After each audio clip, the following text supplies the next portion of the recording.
Hello, David. Hi, Pat. Alison. I suppose you can call yourself whatever you like.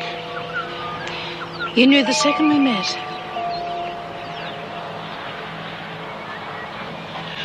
No. Why not? You still love me, don't you? That's not the point.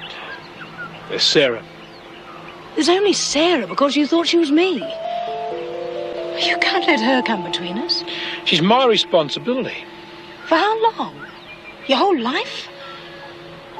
Look, I understand you don't want to hurt her, but when she's settled, stronger, you have to tell her the truth. David, I love you. It hasn't changed. It never will.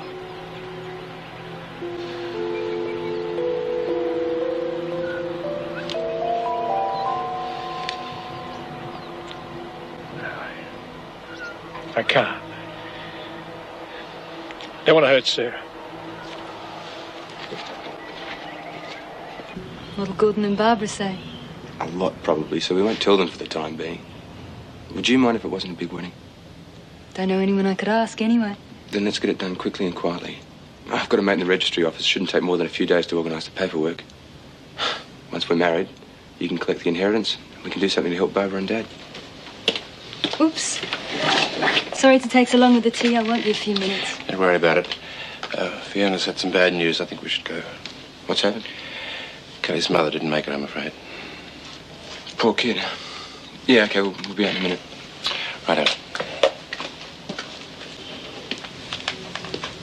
My secret, okay?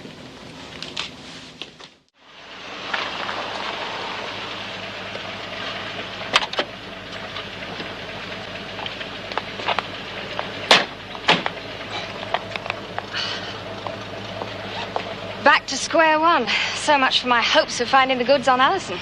Well, at least you know the truth better than chasing up a blind alley. I wonder if James will see it that way. You'll soon find out.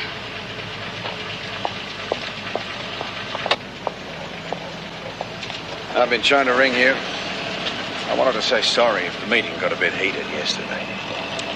I've been to Melbourne to see Alison. Where'd you get that? Wayne, don't get angry. You should be grateful. Why? It's full of all the wrong information. Alison Carr isn't Patricia. Patricia's currently living under the name of Sarah Hunt. And she's alive and well and living in Melbourne.